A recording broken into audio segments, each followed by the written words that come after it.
no se tiene una conciencia de cuál es un plato nutritivo. Estamos con Jessica Huamán. Ella es decana del Colegio de Nutricionistas de Lima. ¿De qué vamos a hablar con ella? A ver, la emergencia alimentaria. El Colegio de Nutricionistas de nuestro país pide declarar a Lima en emergencia alimentaria. Yo creo que esto es clarísimo, ¿no? Tantas ollas comunes, Pedro, que se han formado durante la pandemia significa que la gente no tiene recursos para comer. Está aquí en los estudios centrales de Exitosa Jessica Huamán. ¿Cómo está? Bienvenida a Exitosa y explíquenos por qué ustedes piden que Lima sea declarado en emergencia alimentaria. Sí, bueno, antes que nada, muchas gracias por la invitación al Colegio de Nutricionistas de Lima. Nosotros hemos identificado que al incrementar la pobreza monetaria en 10% en el país y al incrementar el número de personas vulnerables en nuestro país y en nuestra ciudad, es necesario declarar la emergencia alimentaria para que haya mayor asignación presupuestal para erradicar el hambre, pero además también que se puedan iniciar actividades técnicas como nosotros, como Colegio de Nutricionistas de Lima, hemos propuesto de la mano con los nutricionistas. Claro, eso podría sonar bastante fácil, pero ¿cómo podría ser real? Específicamente, tenemos que identificar cuál es la real población que está en estado de vulnerabilidad. Actualmente sabemos que hay más de 16 millones de peruanos que están en inseguridad alimentaria según el reporte de FAO, lo cual significaría que más del 50% de la población está en inseguridad alimentaria. ¿Y cómo es que podemos hacerle frente a esto? Con mayor asignación presupuestal. Dicho sea de paso, el Congreso está evaluando ahora el presupuesto para el próximo año. Las ollas comunes no tienen visibilizado un presupuesto, por ejemplo, para su atención en el año 2023, algo preocupante. Y por otro lado, importante también que se pueda generar otras actividades como la agricultura urbana, la crianza de animales menores, la recuperación de alimentos, otro tipo de actividades que no solamente le brinde alimentos nutritivos a la población, sino que también oportunidades de desarrollo que tanto se necesita ahora. Así es, pero yo estaba viendo un informe de que gran parte de la población tiene obesidad. Es un problema. Entonces tú dices, si hay hambre, si hay desnutrición, ¿cómo es posible que también tengamos obesidad? Eso, por favor, ¿a qué responde? Existe la triple carga de malnutrición. ¿Qué significa eso? En nuestro país existe desnutrición crónica, anemia y sobrepeso y obesidad. Dicho sea de paso, Lima Metropolitana tiene 31.1% de su población mayor de 15 años con obesidad. Y eso es sumamente preocupante, pero también es una respuesta a la inseguridad alimentaria, porque la población, al no tener acceso a alimentos nutritivos, ¿qué es lo que prefiere? Alimentos o productos procesados que generalmente están más baratos, pero que lamentablemente pues no nutren, y vemos en el territorio niños con anemia, con desnutrición crónica que es baja talla y además con obesidad. Y eso es evidentemente un problema. Pero Jessica, es cierto, hay una situación de crisis alimentaria que para muchos no es tal, porque comes 3 veces al día, tú en tu casa o en tu familia, demás familiares cercanos, pero hay gente que realmente no está haciendo eso. ¿A ustedes como colegio de nutricionistas han podido hacer de repente una evaluación de cómo se encuentran los niños, adultos que se alimentan o subsisten de las ollas comunes? Porque incluso cuando hablamos con ellos, manifiestan que es un milagro uno de esos días que puedan comer carne, que puedan ingerir proteínas. ¿Pueden ustedes determinar como colegio de nutricionistas cómo se encuentran en la alimentación esas personas? Claro que sí. De hecho, el día de ayer hemos tenido una reunión con parte del equipo técnico del nuevo alcalde electo de Lima para poder nosotros presentarle propuestas técnicas, y una de ellas es la evaluación nutricional de la población que se alimenta en las ollas comunes, que hasta el momento ningún municipio lo ha hecho. No se ha identificado el grado de desnutrición que existe en niños que se alimentan en las ollas comunes. No se ha identificado el grado de anemia que existe en los niños. Hay 59.000 niños y niñas que se alimentan de ollas comunes solamente en Lima, de las más de 250.000 personas que se alimentan de ollas comunes en nuestra ciudad, y es algo a lo cual tenemos que dar respuesta como colegio, y lo hemos propuesto 20, digamos, compromisos hacia el nuevo alcalde de Lima, y de esta forma podamos trabajar en conjunto. Y otro punto importante es la educación alimentaria, que la población sepa cómo alimentarse de manera correcta. No, lamentablemente hay una falencia ahí. Como nutricionistas podemos dar respuesta a ello. Antes que plantees otra pregunta, Katiuska, para terminar por mi parte con el tema de ollas comunes y lo que podría estar realmente generándose en el tema nutricional en esas personas. Alimentarte con un poquito de arroz, un poquito de menestras, unas papitas, unos huesitos. ¿Qué tipo de nutrición están recibiendo esas personas?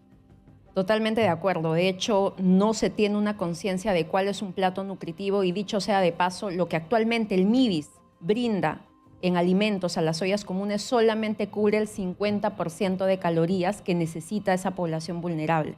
¿Qué significa eso? Que la población tendría que cubrir el otro 50%, pero no necesariamente pasa eso. ¿Y qué es lo que debería hacer ese 50%? Carnes, que tienen proteínas justamente, vegetales, que tienen vitaminas y minerales. Y estos son los alimentos de los cuales hace más falta en la población vulnerable. Sin embargo, sabemos que hay ollas comunes en las regiones que van a cerrar porque ya acabó el estado de emergencia. Eso quiere decir que si comían al día 2 veces, ahora no sabemos si van a poder complementar su ración nutritiva. 7 regiones del país tienen mayor incidencia de hambre. ¿Cuáles son? En este caso, la principal es Huancavelica, que tiene altos índices también de desnutrición crónica. Y también tenemos que mencionar a Puno, que tiene altos índices de anemia. Son 2 regiones que además de hambre, tiene índices de malnutrición altos y a los cuales hay que responder también. Si bien es cierto en este caso, nosotros hablamos específicamente de Lima Metropolitana, hay que tener en cuenta que las diferentes regiones de nuestro país tienen situaciones diversas a las cuales hay que atender con un enfoque intercultural, y es también lo que ponemos sobre la mesa de la mano con los consejos regionales del Colegio de Nutricionistas. Nosotros representamos a Lima, pero habemos colegios regionales en diferentes partes del Perú, para lo cual podemos trabajar en conjunto con el Estado. Yo estoy leyendo en estos momentos una norma publicada el 18 de mayo de este año, que ha sido aprobada por el Congreso y ya promulgada en el Diario Oficial del Peruano, ley que promueve acciones para la recuperación de alimentos, y que básicamente lo que se pretende es recuperar aquellos alimentos que no han sido vendidos en el día en los mercados mayoristas. ¿Esta norma se está aplicando? Todavía no tiene reglamentación. Pero a ver, estamos, perdonen que te corte, 18 de mayo de la publicación, y dice que la reglamentación tiene que salir dentro de 90 días y lo tiene que hacer el Ministerio de Desarrollo Agrario, o sea, el MIDAGRI. Estamos 18 de mayo, junio, julio, agosto, o sea, 18 de agosto debe haber estado reglamentado. Estamos ya 23 de noviembre y no hay nada. Y hasta ahora no está reglamentado. O sea, ese es un tema de responsabilidad del Ejecutivo. Del Ejecutivo, del MIDAGRI, que hemos exigido una y otra vez, no solamente como colegio, sino también con la Red de Ollas Comunes Lima Metropolitana, y hasta el momento no se publica la reglamentación. ¿Y por qué no la reglamentan? Según lo que nos manifiestan, es que todavía están en mesas de trabajo, actividades con diferentes ministerios, municipios. Incluso nos manifestaron que debería haber salido una ordenanza del municipio. Lima ya tiene su ordenanza. Entonces se necesita reglamentar esta ley para que pueda haber respuesta efectiva a las ollas comunes. Así es, pero ¿ustedes confían que el nuevo alcalde de Lima, que es Rafael López Aliaga, pueda apoyar para empujar y para presionar? Sé que tiene una postura mediática, pero me da gusto de que ya estén trabajando sin que él empiece gestión. Sí, en este caso me parece positivo al menos. En este caso nosotros, como hacemos parte del equipo técnico de la Red de Ollas Comunes Lima Metropolitana, hemos generado un acercamiento en conjunto con su equipo técnico ligado a desarrollo social y el equipo de transferencia específicamente, para poder generar acciones con miras a la próxima gestión y trabajar de forma conjunta, y que de esta forma también se pueda dar respuesta a la inseguridad alimentaria. De hecho, el alcalde electo también ha propuesto que se pueda generar, digamos, o declarar una emergencia alimentaria en Lima Metropolitana. Y lo que nosotros decimos es, como nutricionistas, proponemos propuestas técnicas, que son 20 propuestas, para poder hacerle frente a la inseguridad alimentaria, pero también a la anemia, a la desnutrición, a la triple carga de malnutrición, y con estrategias como la recuperación de alimentos que se menciona, que deberían estar inmersos todos los mercados, por lo menos de nuestra ciudad. Eso quiero preguntarte una vez más, por favor, Jessica. Porque yo, que voy asiduamente al mercado, al día siguiente la casera que me vende alguna fruta, alguna verdura, tiene productos del día anterior que no la ha vendido. Y al día siguiente lo tiene que rematar para que no lo bote. La economía no es suficiente para que pueda a todo el mundo vender lo que está comprando en este momento como minorista. De existir el reglamento, que no lo ha hecho hasta el momento el gobierno, y han pasado los 90 días que por ley debía haberlo implementado, ¿cuánto podría contribuir en el valor nutricional a la población que no tiene alimentos en estos momentos con esta ley de recuperación de alimentos? Recordemos que los alimentos que le brinda el Estado a las ollas comunes son alimentos no perecibles, envasados, enlatados. ¿Y qué es lo que le hace falta a la población en estado de vulnerabilidad? Frescos, como había mencionado hace un momento, carnes y también verduras y frutas. De hecho, estas verduras y frutas, ¿qué es lo que aportan? Vitaminas, minerales, y también fortalecen el sistema inmunológico de la población. Y evidentemente aportan muchísimo a la nutrición de la población. Y al momento, por ejemplo, dentro de EMSA, del Mercado Mayorista de Lima, la Red de Ollas Comunes, recuperando solamente una vez a la semana alimentos, ha podido generar más de 47.000 raciones de alimentos hacia las poblaciones vulnerables. Y eso es digno de rescatar, pero es un mercado una vez a la semana. ¿Qué tanta necesidad hay que esto pase en todo Lima e incluso todo el país si es que la ley se podría reglamentar? Eso quiero preguntarte, porque lo que yo he visto que hacen las madres de las ollas comunes es ir a los mercados y pedirle ese platanito que ya está oscurito o no sé, ese tomate que tiene una Esa fallita, papaya golpeada. esa papaya golpeadita. ¿Estos productos tienen el mismo nivel nutricional que un producto que no pueda tener esas fallas, entre comillas? ¿No hay problema con eso? Sí, generalmente el alimento que queda no necesariamente es el alimento que tiene menor valor nutricional, sino es el alimento que no tiene una característica muy llamativa, digamos, Para la venta. Y eso justamente hace que la población no lo compre. Y lo que básicamente genera o promueve la recuperación de alimentos es que se pueda brindar alimentos nutritivos, pero también alimentos que puedan rescatarse y que pueda evitarse el desperdicio de alimentos, que justamente lo que la FAO promueve. ¿Y cuánto, por ejemplo, de alimentos se desperdicia, o entre comillas, no alimentos, sino en general productos en EMSA? 60 toneladas diarias. Y no solamente A ver, esto. ¿produce? No.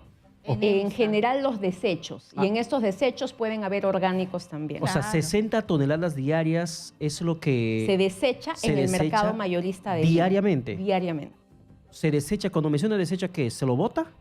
Sí, pero no todo es alimento, sino hay una parte que es orgánica también. Pero seguramente con 1 tonelada podemos apoyar a varias ollas Se podría comunes, alimentar, no sé, pero a todo el no mundo. solamente va para el alimento de las ollas comunes. Por ejemplo, la panca del choclo puede alimentar a los cuyes. Ujú. Por ejemplo, los alimentos que ya pues están en, digamos, descomposición pueden ir al compostaje O las de la pequeñas agricultura granjas urbana. que, como tú dices, es recomendable que se críen de repente, no sé, gallinitas, de repente, cuyes, ovejitas, algo en las ollas comunes para que puedan tener pues ahí una fuente de proteína. Tal cual, todo se aprovecha y de esas 60 toneladas podría ser mucho menos. Es por ello que en EMSA se está promoviendo la recuperación de alimentos de ollas comunes y de algunas otras organizaciones como el Banco de Alimentos, pero como menciono, es una iniciativa municipal. ¿Qué necesidad hay que esta ley se pueda reglamentar y esto pueda suceder en todas las regiones del país y en todos los mercados? Y evidentemente se pueden multiplicar el número de alimentos que se va a brindar a la población. Y como menciono, el alimento que se recupera no es que baje en su valor nutricional, sino no es atractivo para la población y no lo compran. Y lo que queda generalmente se termina botando y en vez que se bote, se podría brindar a las ollas comunes, se puede recuperar y nutrir. ¿Cuál es la información de la incidencia de hambre que existe, por ejemplo, en la región huancavelica, que tantas veces ha sido considerada como la región más pobre del país? Sí, en este caso la incidencia de hambre a nivel nacional, yo tengo específicamente el puntaje Ya. según el índice de hambre a nivel nacional, estamos en 17.7 puntos a nivel nacional. ¿Eso qué significa? Significa que estamos en una situación de inseguridad alimentaria moderada, de ¿Hay una hambre escala? moderado. Para decir 7.7, ¿hay una escala? Hay una escala y la escala, ¿qué es lo que abarca? Abarca el acceso a alimentos, que en este caso estamos lamentablemente deficientes a nivel de acceso económico y a nivel de disponibilidad. ¿Cuál de es el alimentos. puntaje óptimo y el puntaje más crítico de esa escala que mencionas? En de este, inseguridad de en este alimentos? caso, a nivel nacional, hay regiones que tienen un puntaje más crítico que están por encima del 20% o de ¿Cuáles son? 20 ¿Regiones puntos. cuáles son? En este caso, como he mencionado, Puno, Huancavelica, que son regiones que tienen índices de malnutrición altos, como son la anemia y la desnutrición crónica, que incluso llega a más del 60% en niveles de anemia en niños menores de 36 meses. ¿Y hay alguna región que está en una situación al menos medianamente óptima?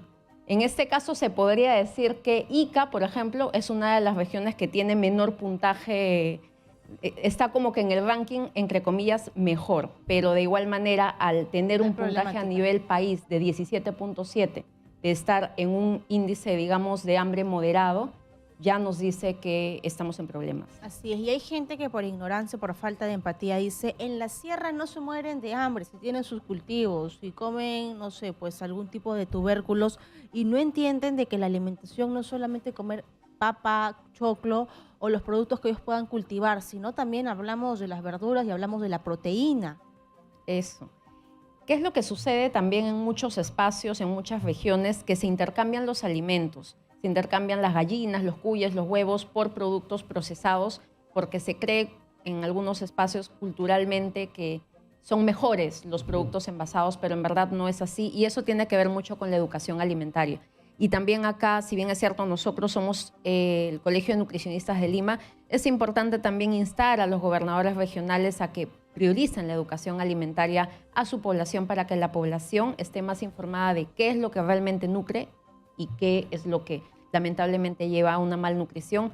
Y la triple carga de malnutrición que he mencionado, ¿no? El sobrepeso y la obesidad también trae una sobrecarga al desarrollo económico, desarrollo social del país, y eso también tenemos que tenerlo en cuenta. Bueno, están haciendo la petición ustedes para que se pueda declarar en emergencia alimentaria la ciudad de Lima, pero Ojalá sean escuchados. ¿cuáles son esos procesos que están siguiendo? ¿Ante quién han presentado esa demanda para que se pueda dar como tal? Esta demanda de forma, digamos, mediática la estamos presentando hacia el nuevo alcalde electo de Lima, pero hablamos de una emergencia alimentaria en la ciudad, pero vemos que a nivel país debería declararse esta emergencia alimentaria. ¿Y qué significa eso? Que haya mayor asignación presupuestal y que de verdad se tome en serio lo que está sucediendo a nivel país, porque si bien es cierto, se habla mucho de la seguridad alimentaria, se habla mucho del hambre. De hecho, el presidente solicitó estar presente en algunos espacios ligados con Naciones Unidas para hablar Con de la este FAO, punto. ¿no? Hasta Europa, pero es su propio ministerio que no reglamenta esta ley. No reglamenta la ley de recuperación de alimentos. Hasta ahora entiendo que se está trabajando el plan de seguridad alimentaria nutricional, que es tan necesario ahora tenerlo, aprobar la hoja de ruta para saber qué vamos a hacer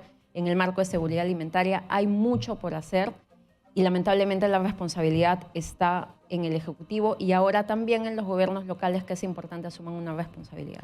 Bien, Jessica Guamán, muchas gracias por estar con nosotros. Muchas gracias por la invitación y de igual manera aprovechar este espacio para poder invitar a las autoridades de Lima Metropolitana a que se puedan sumar al trabajo que estamos haciendo desde el Colegio de Nutricionistas de Lima. Tenemos una hoja de ruta que les podemos hacer llegar también a sus despachos, a los próximos alcaldes, para de esta forma dar respuesta técnica al hambre que existe en nuestro país. Gracias, Jessica Guamán, decana del Colegio de Nutricionistas de Lima.